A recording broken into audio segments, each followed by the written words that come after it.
ఈనాటి ఈ కార్యక్రమానికి ముఖ్య అతిథి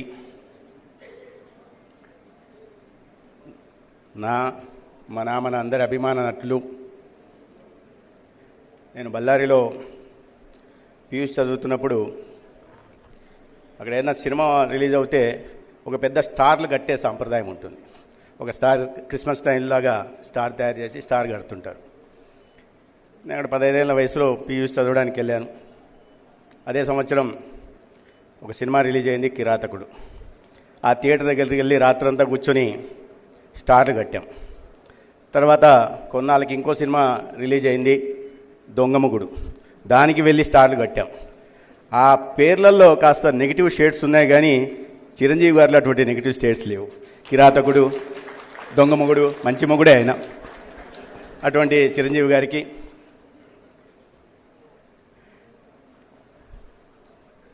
జయా పట్టాభిరామ్ గారికి, రాజకీయాల్లో ఒక భీష్మ పితామహులుగా చెప్పవచ్చు.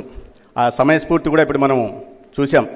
అది అయిన తర్వాత సతీష్ రెడ్డి గారి గురించి మాట్లాడుతుంటే సడన్గా లేచి స్టాండింగ్ ఓవేషన్ ఇచ్చి మనం అందరం చేసేలా చేశారు. ఆ సమయస్ఫూర్తి ఇట్ మ్యాటర్స్ అనమాట. లీడర్షిప్ మ్యాటర్స్ అనేది చూపించారు. అటువంటి కేవీపీ రామచంద్రరావు గారికి, అనేక సంవత్సరాల పాటు ఒక మంచి జర్నలిస్టుగా విశేష సేవలు అందించిన రామచంద్రమూర్తి గారికి, మిత్రుడు, ఇవాళ ఈ కార్యక్రమం ఒక రకంగా చెప్పాలంటే పెళ్ళికొడుకు. సహజంగా పెళ్ళికొడుకు ముహూర్తం సమయానికి వస్తే సరిపోతుంది, కానీ సతీష్ రెడ్డి గారు చాలా ముందు వచ్చి అతిథులందరినీ ఆయనే స్వాగతం పలికి కూర్చోబెట్టి, ఏదో సినిమాలో చెప్పినట్టు టీలు తాగారా, టిఫిన్లు తిన్నారా అని అడిగి, అంటే అటువంటి వ్యక్తిత్వం కలిగిన వ్యక్తి, అటువంటి మిత్రుడు, ఇవాళ దేశం గర్వించదగ్గ సైంటిస్ట్ సతీష్ రెడ్డి గారికి, వారి సతీమణి సోదరి పద్మ గారికి, ఇవాళ ఈ కార్యక్రమానికి ముఖ్య కారణభూతులైన ఎంఎస్కో విజయ్ కుమార్ గారికి. విజయ్ కుమార్ గారు చాలా గొప్ప గొప్ప పనులు చేశారు, చాలా గొప్ప గొప్ప పుస్తకాలను ప్రచురించారు. ఆ క్రమంలో నావి కూడా 2 పుస్తకాలని, సత్యకాలం పేరుతో వచ్చిన 2 అధ్యాయాలు. అంటే అది గొప్ప అని నేను చెప్పట్లేదు, వాటిని కూడా ప్రచురించి నన్ను గొప్ప వ్యక్తిని చేశారు. ఎందుకంటే ఇప్పుడే గౌరవ హైకోర్టు న్యాయమూర్తి గారు మీరు సత్యకాలం రాశారు కదా అన్నారు. నేను రాజకీయాల్లో మంత్రిగా ఎవరికి తెలియకపోవచ్చు, కానీ ఆ సత్యకాలం రాసి కాస్త మందికి ఆ గుర్తింపిచ్చిన ఎంఎస్కో గారికి, విజయ్ కుమార్ గారికి ధన్యవాదాలు. ఆ సందర్భంగా నేను చెప్పాను, సరే అది ఉచితంగా వేశారు, కొన్ని వేల కాపీలు కూడా వేశారు. నేను ఏదో కాస్త చేయనివ్వండి అని. వద్దులేండి తర్వాత ఎప్పుడైనా చెప్తాను అన్నారు. బహుశా అనుకున్నారేమో రాజకీయ కార్యకర్తలు, రాజకీయ నాయకులు అంటే ప్రజల దృష్టిలో సర్వం ఫ్రీ, ఉచితం కాబట్టి ఈయన ఈ పుస్తకాలన్నీ కొనేవాడు, డబ్బు పెట్టి కొనేవాడు ఉండడు, ఈయనకు ఆదాయం ఉండదు, ఈయన నాకేమి ఇవ్వడు అనుకున్నారో ఏమో తెలియదు. కానీ వద్దులేండి ఏదన్నా సందర్భం వచ్చినప్పుడు చెప్తాను, ఫోన్ చేస్తాను అన్నారు. అన్నట్టుగానే 4 సార్లు ఫోన్ చేశారు. ఒకసారి ఫోన్ చేసినప్పుడు మ్యాజిక్ స్టార్ బివి పట్టాభిరామ్ గారి సంతాప దిన సందర్భంగా కొన్ని పుస్తకాలు ఆవిష్కరించాలని చెప్పి పిలవడం జరిగింది. రెండవసారి విజనరీ స్టార్ చంద్రబాబు నాయుడు గారు ఒక పుస్తకావిష్కరణలో నన్ను పిలవడం జరిగింది. మూడవసారి పవర్ స్టార్ పవన్ కళ్యాణ్ గారు సంబంధించిన పుస్తకావిష్కరణ కూడా నన్ను పిలిచారు. ఇవాళ మెగాస్టార్ చిరంజీవి గారు ముఖ్య అతిథిగా ఉంటున్న కార్యక్రమంలో పిలిచారు. ఆ 3 కార్యక్రమాల్లో నేను అతిథిగా ఉన్నాను. కానీ ఈ కార్యక్రమంలో నేను అతిథిని కాదు, నేను శ్రోతగా వస్తే నన్ను వక్తగా పైన కూర్చోబెట్టారు. సతీష్ రెడ్డి గారి గురించి మనం చూసాం. 35 సంవత్సరాలుగా నేను విద్యార్థి దశలో ఉన్నప్పుడు, అఖిల భారతీయ విద్యార్థి పరిషత్గా ఉన్నప్పుడు, దాంట్లో విద్యార్థి రాజకీయాల్లో ఉంటున్నప్పుడు సతీష్ రెడ్డి గారు అనంతపూర్లో జేఈటీ చదువుతూ ఉన్నారు. మేము స్ఫూర్తిగా ఉండేవాడు విద్యార్థి రాజకీయాల్లో. ఈ రకంగా ఒక చిత్తశుద్ధితో, సైద్ధాంతిక నిబద్ధతో పనిచేస్తున్న వాళ్ళ పేర్లు చెప్తున్నప్పుడు సతీష్ రెడ్డి గారి పేరు కూడా ప్రముఖంగా వినిపించేది.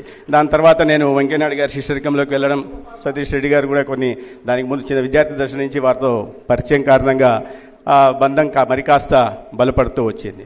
అయితే మొన్న ఈ పుస్తకం దీని గురించి ఉన్నప్పుడు నేను సతీష్ రెడ్డి గారికి ఫోన్ చేశాను, పేపర్లో చదివాను చిరంజీవి గారు కూడా వస్తున్నారని. బాస్ నేను కూడా ఖచ్చితంగా వస్తాను, ఈ మధ్య కలవడం కూడా మనం బాగా తక్కువైపోయింది, ఖచ్చితంగా వస్తాను అని చెప్పాను. కంగ్రాచులేషన్స్ బాస్, అందర్ ఫెదర్ ఇన్ ద క్యాప్ అని చెప్పాను. ఆ మాట అనేసి పెట్టేశాను. కానీ తర్వాత ఆలోచించి నా మనసులో నేను అనుకున్నా, ఈయనకి ఎన్ని క్యాపులు కావాల్సి ఉంటుంది అంటే అన్ని ఫెదర్లు ఉన్నాయి, royal American institute of aeronautics astronautics దగ్గర నుంచి అవార్డు వచ్చింది. Royal society of aeronautics UK నుంచి అవార్డు వచ్చింది. Prime minister young scientist award వచ్చింది. అనేక రకాల అవార్డు రావడమే కాకుండా ఈ దేశంలో ప్రపంచవ్యాప్తంగా ఉంటున్న ప్రఖ్యాతమైన యూనివర్సిటీల నుంచి 25 డాక్టరేట్లు కూడా వచ్చాయంటే అన్ని ఫెదర్లు పెట్టుకోవడానికి ఎన్ని క్యాపులు అవసరమో మనం ఆలోచించాల్సింది. అటువంటి వ్యక్తి నేను ఆయన సైంటిస్ట్గా ఇక్కడ ఉన్నప్పటి నుంచి చూస్తున్నా, తర్వాత ఢిల్లీకి వెళ్ళినప్పుడు చూస్తున్నా. రెగ్యులర్గా కలవడం, ఢిల్లీలో కలవడం, కానీ 35 సంవత్సరాలుగా ఈ కుటుంబ సంబంధమైన బాంధవ్యం కూడా ఉండడం కారణంగా కలవడం జరుగుతూ ఉండేది. అయితే ఒకసారి వెంకయ్యనాయుడు గారు కేంద్ర గ్రామీణాభివృద్ధి శాఖ మంత్రిగా ఉన్నప్పుడు నేను వారికి అడిషనల్ పిఎస్గా ఉండేవాడిని. ఓ రోజు సతీష్ రెడ్డి గారు ఫోన్ చేశారు. అప్పుడు ఇంకా హైదరాబాద్లో ఉన్నారు. ఫోన్ చేసి, బాస్ నాకు వెంకయ్యనాయుడు గారు ఫోన్ వచ్చిందన్న, ఒక చిన్న ఏదో చెప్పారు, ఏం చేయమంటావు? ఏం చెప్పారు అన్న. నాకు అడిషనల్ ప్రైవేట్ సెక్రటరీగా రావచ్చు కదా సతీష్ అని పిలిచారు అన్నారు. అంటే నేను వెంటనే వద్దు బాస్ అన్న. ఎందుకంటే మనకైనా తెలివైన వాడు, నేను అప్పటికే అడిషనల్ పిఎస్గా ఉన్నా, మనకైనా తెలివైన వాడు వస్తే నా ప్రాధాన్యత తగ్గొచ్చు, లేదా నాకున్న పదవికే ఎసరు రావచ్చు అనే స్వార్థం ఒకవైపు ఉంటే, ఇంకో ప్రధాన కారణం ఏంటంటే,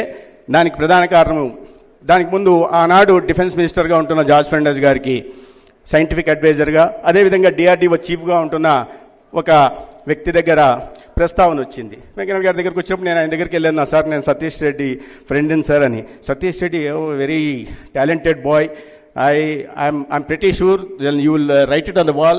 One day he will come to my position and as a scientific advisor and DRDO chief గా వస్తారని చెప్పున్నారు ఆయన. నేను విన్నాను, ఆ సందర్భంలో అక్కడే ఉన్నాను. ఆయన అన్న వ్యక్తి తర్వాత ఈ దేశానికి రాష్ట్రపతిగా అయిన అబ్దుల్ కలాం గారు.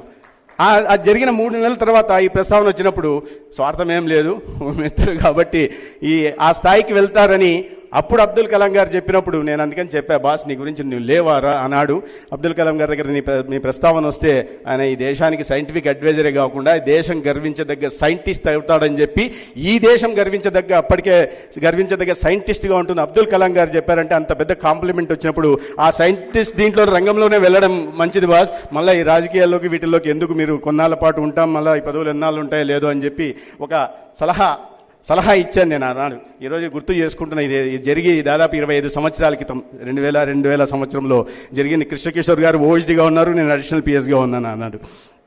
ఇది అన్ని సంవత్సరాల క్రితం జరిగిన విషయం. ఇవాళ సతీష్ రెడ్డి గారు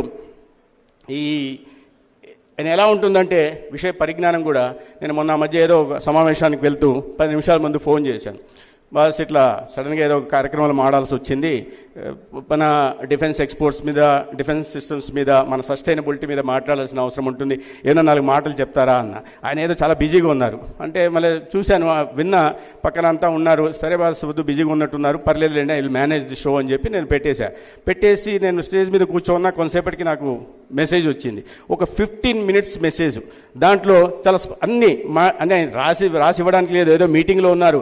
మీటింగ్లో ఉన్నప్పటికీ పక్కకి వెళ్ళారో మరి ఏంటో కానీ 15 మినిట్స్ సంబంధించిన విషయం, ఈ ట్రాన్స్ఫర్మేషన్ డిఫెన్స్ సెక్టర్లో ఏ రకంగా వచ్చింది. 13-14లో నరేంద్ర మోడీ గారు ప్రధానమంత్రి అయిన తర్వాత బడ్జెట్ ఎక్కడి నుంచి ఎక్కడికి వెళ్ళింది, ఎక్కడో 2 లక్షల కోట్ల నుంచి ఇవాళ దాదాపు 8 లక్షల కోట్లకు వెళ్ళింది. మనం ఎప్పుడు అది కూడా రాశారు, we always been a country of imports, now we are emerging our self as a country of exports. Bullet నుంచి కూడా మనం దిగుమతి చేసుకునే పరిస్థితి నుంచి ఇవాళ మనము స్థానియంగా లైట్ కంబాట్ ఎయిర్క్రాఫ్ట్ చేసుకోగలుగుతాం, మీడియం కంబాట్ ఎయిర్క్రాఫ్ట్స్ తయారు చేసుకోగలుగుతున్నాం. అదేవిధంగా విదేశాలకి ఎగుమతి చేసే దిశగా చేస్తున్నాం. 1,50,000 కోట్ల విలువైన డిఫెన్స్ ఎక్విప్మెంట్ మనం ఇవాళ ఎక్స్పోర్ట్ చేస్తున్నాం. 2030కి మనము 3 lakh crore వర్త్ డిఫెన్స్ ఎక్విప్మెంట్ని ఎక్స్పోర్ట్ చేసే దిశగా తీసుకున్నాము. దాంట్లో చాలా స్పష్టంగా ఆ 15 మినిట్స్లో ఆయన పంపించిన దాన్ని నేను వెంటనే దాన్ని కాపీ కొట్టి మెమరైజ్ చేసుకొని చెప్పిన వల్ల, ఆహా సత్యకుమార్కి ఎంత నాలెడ్జ్ ఉంది డిఫెన్స్ సెక్టర్లో, అది నా నాలెడ్జ్ కాదు, ఆయన చెప్పి పంపిస్తే ఆయన చెప్పిన ఆ వాయిస్ నేను విని, ఆ వాయిస్ నేను కాస్త నా వాయిస్లోకి ఏన్ని టెక్నాలజీ మార్చుకున్నట్టుగా చేసుకొని, ఆయన చెప్పిన దీంట్లో కాదు కానీ స్థాయిలో కాదు కానీ కాస్త ప్రజెంట్ చేసే ప్రయత్నం చేశా. వాళ్ళ చాలా చప్పట్లు కూడా బాగా మోగాయి. అంటే ఇటువంటి అంత పరిజ్ఞానం, దాని గురించి చూసుకోవాల్సిన అవసరం లేకుండా ముందర పేపర్ ఏమి ఉండకపోవచ్చు, ఎందుకంటే తను స్వయంగా దీంట్లో అన్నీ ఉన్నాడు కాబట్టి ఈ ట్రాన్స్ఫర్మేషన్ రావడానికి లేదా వినూత్నమైన ఇన్నోవేషన్స్, ఆవిష్కరణ డిఫెన్స్ సెక్టర్స్ రావడానికి కూడా ప్రధాన కారణం కాబట్టి చేయగలిగారు. ఇంకోటి, మామూలుగా సైంటిస్టులు అంటే మన అందరికీ తెలిసింది జుట్టు పెంచుకొని ఉంటారు, సోడా బుడ్డి కళ్ళొద్దలు పెట్టుకొని ఉంటారు. ఎందుకంటే మనకు ముందు నుంచి మనం ఐన్స్టీన్ కానీ డార్విన్ని కానీ వీళ్ళని చూసి, ఆ సైంటిస్టులను చూస్తే అందరూ ఇలా పిచ్చిగా ఉంటారు. కానీ మన సతీష్ రెడ్డి గారు చూడండి ఎంత స్మార్ట్గా ఉంటారు. నేను ఇద్దరిని చూసి ఎప్పుడు అనుకుంటున్నాను, నార్మల్గా మనం ఏజ్ పెరుగుతుంటే గ్రోయింగ్ ఓల్డ్ అంటారు, కానీ ఇద్దరిని స్టేజ్ మీద ఉండే ఇద్దరిని చూస్తే they are growing young, they are growing smart. Chiranjeevi గారు, సతీష్ రెడ్డి గారు. కోవిడ్ సమయంలో నేను చూశాను, కోవిడ్ లాంటి మహమ్మారి వచ్చినప్పుడు మన దేశంలో ఉన్న పరిస్థితుల దృష్ట్యా, మన దేశంలో ఉన్న పాపులేషన్ డెన్సిటీ దృష్ట్యా మామూలుగా అయితే కొన్ని లక్షల మంది చనిపోవాల్సింది. ఒకవైపు నాయకత్వం ఉంది, నరేంద్ర మోడీ గారు తనే కుటుంబ సభ్యుడిగా దాన్ని ఎలా ఎదుర్కోవాలో, ఆ సవాల్ని ఒక అవకాశంగా ఎలా మార్చుకున్నట్టు చూసాం. కానీ ఆనాడు ప్రధానంగా ఈ కోవిడ్ ఎదుర్కోవడంలో ప్రధాన భూమిక పోషించింది మాత్రం డిఆర్డిఓ. ఆనాడు డిఆర్డిఓ అంటున్న సతీష్ రెడ్డి గారు. మన దగ్గర ఒక పీపీఈ కిట్ ఉండేది కాదు, N95 మాస్కులు ఉండేవి కాదు, శానిటైజర్స్ ఉండేవి కాదు. ఇవన్నీ హాస్పిటల్స్ని, ఓవర్ నైట్ హాస్పిటల్స్ని క్రియేట్ చేశారు. Over night 1000 bedded hospitals. ఇవాళ మేము చూస్తున్నాం, ఒక 100 బెడెడ్ హాస్పిటల్ కావాలంటే 2 ఏళ్ళ నుంచి మొదలు పెట్టాం. హెల్త్ మినిస్టర్ అయ్యి ఇప్పటికీ 10 బెడెడ్ హాస్పిటల్ కూడా కట్టలేని పరిస్థితుల్లో ఉన్నాం ప్రభుత్వం తలుచుకుంటుంటే. కానీ ఒక సంస్థ కొన్ని వేల బెడ్లు ఉన్న హాస్పిటల్స్ని ఓవర్ నైట్ చేయగలిగారు, ప్రొడ్యూస్ చేయగలిగారు, ఎస్టాబ్లిష్ చేయగలిగారు. అదే కాకుండా పీపీఈ కిట్లని చేయగలిగారు, వెంటిలేటర్స్ చేయగలిగారు. ఇవన్నీ కూడా ఇండిజినియస్ ప్రోడక్ట్స్ మన దేశంలోనే మనం చేసుకోగలిగాం. బయట దేశాల నుంచి వచ్చే పరిస్థితి లేదు. ఆ రోజుల్లో ఉన్నాం, రాజకీయాలు ఉన్నాం కాబట్టి కాస్త ఏదో సోషల్ యాక్టివిటీలో ఉంటున్నప్పుడు ఈ కోవిడ్ సమయంలో కొన్ని కార్యక్రమాలు చేస్తున్నాం. ఒకరోజు ఇదే మాట సేవేం చేస్తున్నారు, కొత్త విషయాలని చెప్తూ కొద్దిగా N95 మాస్కులు కానీ శానిటైజర్స్ అంటే నేను పంపిస్తాను అన్నారు. పంపిస్తారు, సరే బాగుంది. కానీ బస్సులు లేవు, ట్రాక్టర్లు లేవు, లారీలు లేవు, రైళ్లు లేవు, విమానాలు కూడా లేవు. ఎలా రావాలో ఢిల్లీ నుంచి పంపించగలను అన్నారు. సరే ఆనాడు ఇక్కడ గవర్నమెంట్కి అవసరం ఉండి స్పెషల్ ఎయిర్ క్రాఫ్ట్లో పంపిస్తే lakhs of litres of sanitisers, N95 mask పంపించారు. దాంట్లో నుంచి నాకు వాళ్ళకి చెప్పి నేను మర్చిపోయాను, అడిగేసి వదిలేశాను. కానీ నాకు ఒక ఫోన్ వచ్చింది అప్పుడు గవర్నమెంట్ నుంచి, ఇక్కడ స్టేట్ గవర్నమెంట్ నుంచి. వచ్చిన తర్వాత కాల్ చేసి ఇట్లా సతీష్ రెడ్డి గారు చెప్పారండి, మీకు ఏదో డెలివరీ చేయమన్నారని. ఏం డెలివరీ చేయమన్నారు అనుకుంటే ఒక 50,000 litres of sanitisers, N95 mask, కొన్ని పీపీఈ కిట్లు పంపించాను.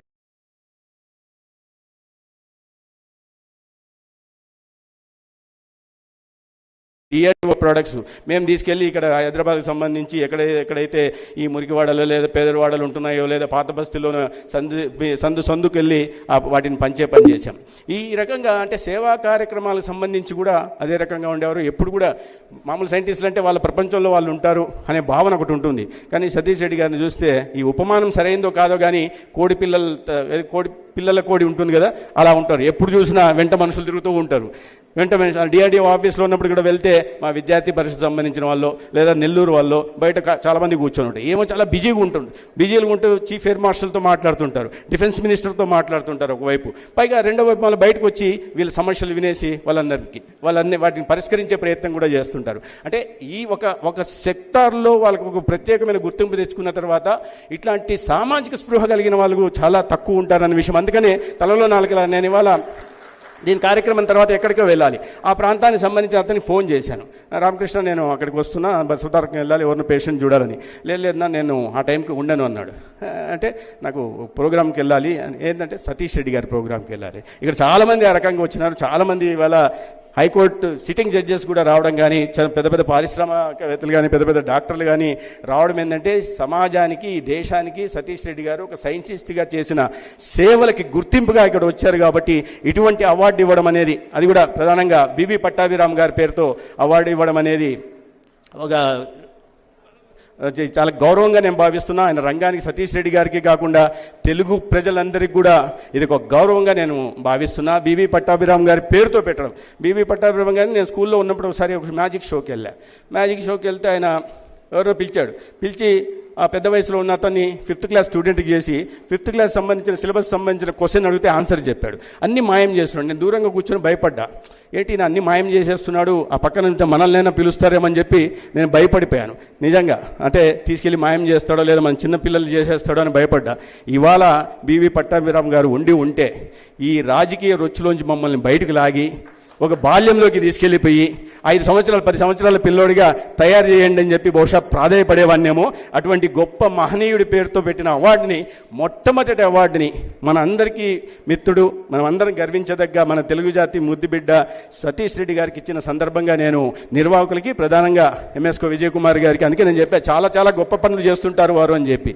అటువంటి గొప్ప పనులు చేస్తున్న విజయ్ కుమార్ గారికి నేను ప్రత్యేకంగా అభినందనలు చేసుకు మరొకసారి మనసారా సతీష్ రెడ్డి గారిని అభినందిస్తూ, అదేవిధంగా మునుముందు కూడా సంపూర్ణ ఆయురారోగ్యాలతో ఉన్నారైనా ఇదే రకంగా దేశానికి సేవలు అందించాల్సిందిగా అందిస్తూనే ఉన్నారు. ఇవాళ మన రాష్ట్రంలో, తెలుగు రాష్ట్రాల్లో వచ్చిన ప్రఖ్యాత సంస్థలన్నింటిలో కూడా నేను స్వయంగా చూసిన వాడిని. బిఎల్కి సంబంధించిన నైట్ విజన్ ఇండస్ట్రీ వచ్చింది వారి ద్వారా.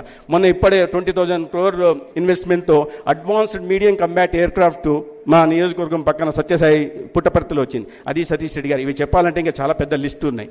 అవన్నీ కూడా అంటే మన రాష్ట్రానికి కేవలం తన సైంటిస్ట్గా తను బాధ్యతలో ఉన్నన్నాళ్ళు సేవలు అందించడమే కాకుండా రిటైర్మెంట్ తర్వాత కూడా ఇవాళ ఆంధ్రప్రదేశ్ సైంటిఫిక్ అడ్వైజర్గా ఉంటూ పెద్ద ఎత్తున ఇన్వెస్ట్మెంట్ తీసుకోవడం, ప్రపంచం గర్వించదగ్గ ప్రఖ్యాతమైన సంస్థల నుంచి కూడా పెట్టుబడులు తీసుకురావడం, తద్వారా ఈ రాష్ట్రంలో పెట్టుబడులు తీసుకురావడమే కాకుండా యువతకి ఉపాధి ఉద్యోగ అవకాశాలు కల్పించడం, ఓవరాల్గా మన గ్రోత్ రేటుకి తోడ్పడుతూ ఆంధ్రప్రదేశ్ రాబోయే రోజుల్లో అభివృద్ధికి చిరునామా చేయడం కోసం ప్రభుత్వాలు, కేంద్రంలో నరేంద్ర మోడీ గారు, అదేవిధంగా రాష్ట్రంలో ముఖ్యమంత్రిగా ఉంటున్న చంద్రబాబు నాయుడు గారు చేస్తున్న ప్రయత్నంలో భాగస్వామ్యం వహిస్తున్నందుకు వారికి నేను ప్రత్యేకంగా అభినందనలు తెలియజేస్తూ, ఇవాళ నేను అతిథిగా అయినప్పటికీ నన్ను అతిథిగా పైకి పిలిచి వక్తగా అవకాశం ఇచ్చినందుకు ఎంఎస్కో విజయ్ కుమార్ గారికి మరొకసారి ధన్యవాదాలు తెలియజేస్తూ, ఇంతకన్నా ఎక్కువ మాట్లాడితే అధిక ప్రసంగం అనుకునే అవకాశం ఉంది కాబట్టి ఇప్పటికే ఓపికగా విన్నందుకు మీ అందరూ కూడా ధన్యవాదాలు తెలియజేసుకుంటూ సెలవు తీసుకుంటారు. ధన్యవాదాలు.